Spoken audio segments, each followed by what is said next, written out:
Hi guys, let's go through registration. What is the process? Well, one of the things that you need to understand regarding the events is we may set up events different ways. Some events, if we know we're going to have a lot of new attendees, we will tell the system, hey, for all the people that are attendees on the events, set up brand new accounts for them. For events where we know that they're going to be existing people, we may say, you know what, don't set up new accounts because we don't want people to duplicate their accounts when we want to keep the duplicates down to a minimum. So the concern is to manage duplication. So on the before you say I do, for the Glow Bowling, we knew that we would probably get a decent amount that were close to the organization. So we said, don't set up new accounts. Right? That way, if we have a whole bunch of people that are already in the system, it's not going to create another ID for them when they get registered for the Glow Bowling event. So since we didn't have them, since the system's not setting up a new account, what it does is it just holds the name there.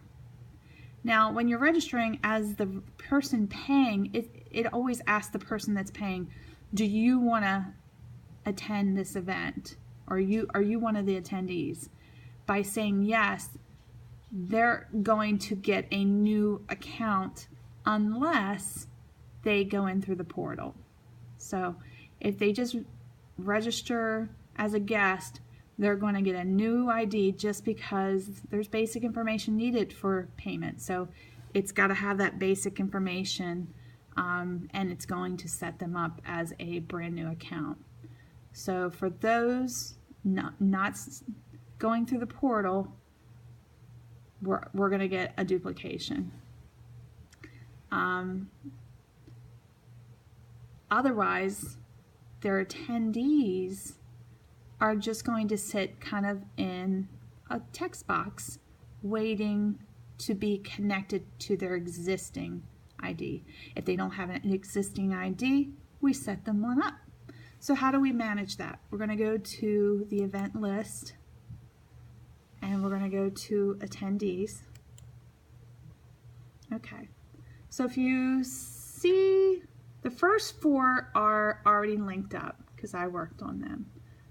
But you'll notice when we get to Gary, Gary is here twice because he's the registrant for himself and his wife Deb.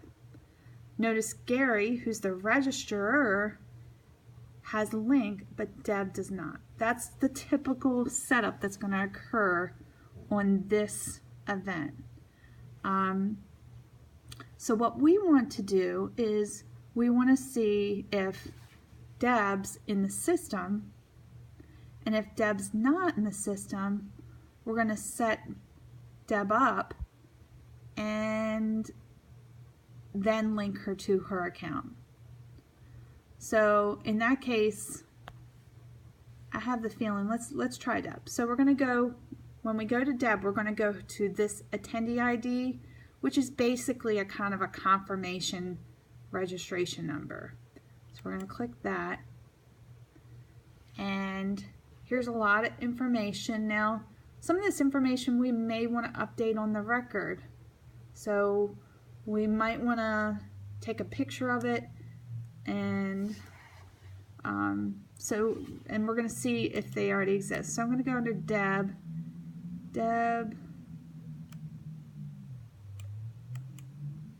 Rickford. So Deb is not in the system. So normally what we do here is we're going to take a picture, okay, of this, set up a new attendee, and remember that her husband's name, put his name as her spouse, and then we're going to come back to this and link her up based on selecting her name here. Okay, so that's a situation where they don't exist. Let's go to one where they do. So let's try, we know that Margot and Dennis are friends of the organization. So Margot's there, and Dennis is this registration ID, so we're going to click that. All right. So, and Dennis's email address, dsmink@comcast.net. That's easy to remember. Let's click here, Dennis. There's Dennis Smink. And there's his correct email address as well, so that's good. We don't have any changes there. We're going to click that. It's going to refresh this, and then we're going to hit submit. So the object is, and I'm going to backspace to get back to where I was. The object is that we want to turn these IDs from gray to a blue link. So now if I go to Dennis Smink, before there was no Glow Bowling under Dennis Smink because it didn't even recognize his attendee as being part of the system. But now if I go to Dennis Smink and I scroll down, he's registered for Let's Glow Bowling. So back to the event list.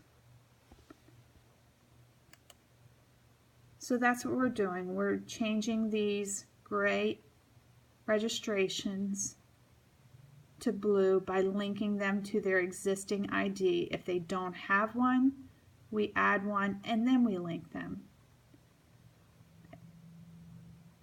So, and another thing is, you know, remember we have 2 pages here, so we can either scroll to the next page or we can just say give me 100 at a time and it'll refresh. There's the 100. So we have all these to connect up. And that is the registration process. On other events, of course, we need to address. Should we add the accounts and create a duplicate for the ones that we already have, or maybe they'll go in through their portal so they won't create a duplicate, and then for the existing or the brand new folks, it creates their account for us and we don't have to do that. So we're really going to have to think that through on each event. Is this one that we allow new accounts, or is this one that we don't? Okay, that's the process.